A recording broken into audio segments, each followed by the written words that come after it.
hapon mga master. Alam na this. Bike fishing ulit tayo dito sa Malabo, Guinea Equatorial, Africa. Dito ulit tayo sa magso-solo fishing adventure tayo dito sa malapit na spot. Dito sa Lumang Pier. Alas 3 ng hapon dito. Sabahan na tayo mga 2 oras. Sana makatali. Update ko kayo pag nasa spot na ako. Yun, nandito na tayo mga master. Kapag set up na rin tayo. So hagis na agad. May nakita ko tumatalon eh. Nagkawan agad. Kaso medyo malayo. Baka lumapit lang. Subok lang. Baka meron dito sa abot ng hagis natin.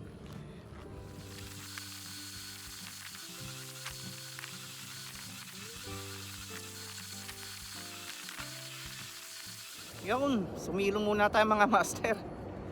Mainit.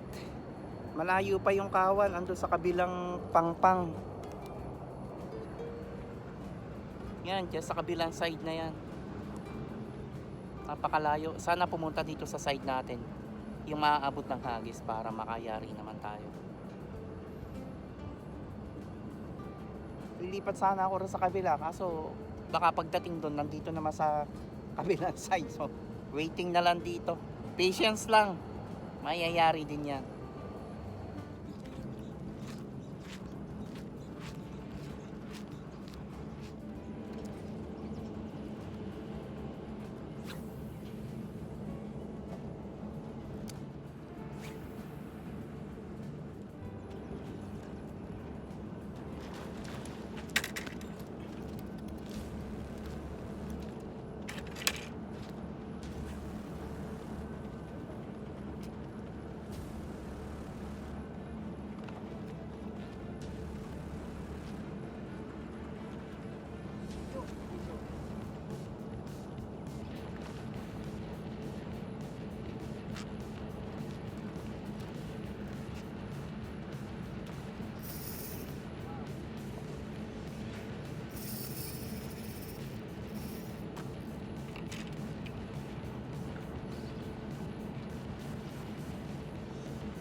First catch mga master.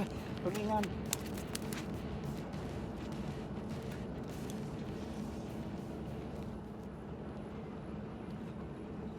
Nakaisa rin.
Second catch natin mga master. Di ko alam kung nakagip ng camera.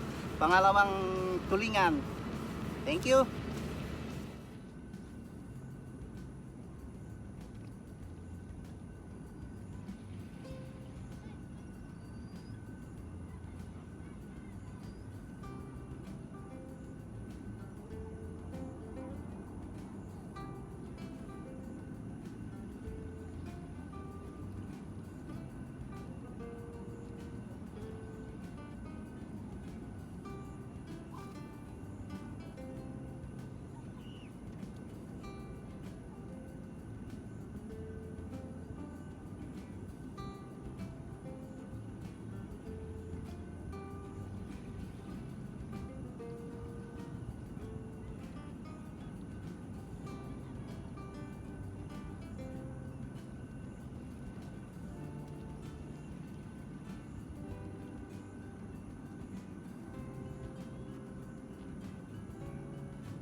Wala na talagang humabol mga master. Okay na to.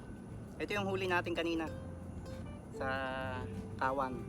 Dalawang tulingan. May 1 kilo ang isa. Gamit as usual ang ating setup na casking Black Hawk 2 at Valiant Eagle 2000 series. Ng casking din. Loaded with 15 lbs na Mega 8 braided line. Pero hindi ito yung lure. Yung lure natin ang Barracuda to eh. Yung lure natin na nakahuli nito as usual yung ating DIY hair clip lure. Sa mga interesado po kung paano paggawa nito, ilalagay ko uli sa link yung ilalagay ko uli sa description yung link. May DIY tutorial tayo nito. Pasyalan nyo minsan, madali lang gumawa. So hanggang sa muli po, maraming salamat sa muling pagsama sa akin sa isa na namang fishing adventure, bike fishing adventure dito sa Guinea Equatorial Africa, dito sa Malabo. Hanggang sa muli po, ingat kayo palagi.